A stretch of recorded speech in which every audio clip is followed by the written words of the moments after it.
நெல்லை மாவட்டம் தளபதி சமுத்திரத்தில் பெட்ரோல் பங்கில் அரிவாளை காட்டி மிரட்டி பணப்பையை பறித்து சென்ற சம்பவம் அதிர்ச்சி ஏற்படுத்தியுள்ளது. இந்த காட்சிகளை முதலில் பார்ப்போம்.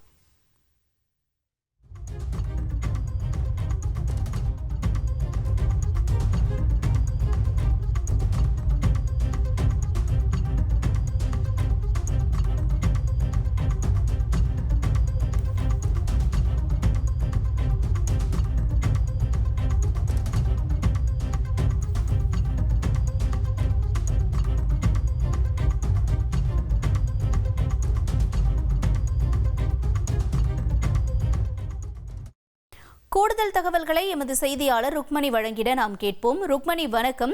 இப்ப இந்த விவகாரத்துல இந்த வழிப்பறியில் ஈடுபட்ட நபர்கள் யார் என்று அடையாளம் காணப்பட்டிருக்கா? என்ன நிலவரம்?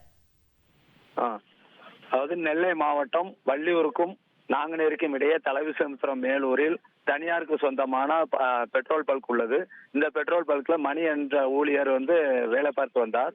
நேற்று அதிகாலையில் ஒரு 3 மணி அளவில் ஒரே பைக்கில் 4 பேர் பெட்ரோல் போடுவதற்காக வந்துள்ளனர். அப்போது அவர்கள் பின்னால் இருந்த ஒருவர் இறங்கி அருவாளை காட்டி ஊழியரை மிரட்டி வண்டிக்கு பெட்ரோல் போடும்படி மிரட்டியுள்ளார்.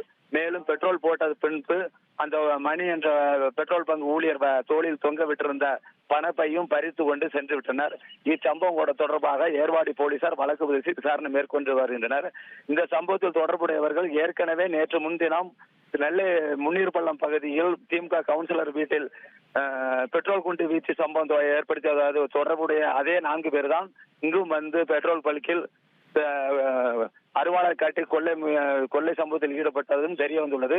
இச்சம்பவம் குறித்து நெல்லை போலீசாரும் ஏர்வாடி போலீசாரும் வழக்கு செய்து தீவிரமாக விசாரணை நடத்தி இப்போது 4 பேரை பிடித்துள்ளதாக தகவல். அவர்கள் யார், எந்த விவரம் என்னன்னு சற்று நேரத்தில் வெளியாகும் என தெரிகிறது. தகவல்களுக்கு நன்றி ருக்மணி. செய்திகளை உடனுக்குடன் தெரிந்து கொள்ள உடனே சப்ஸ்கிரைப் பண்ணுங்க.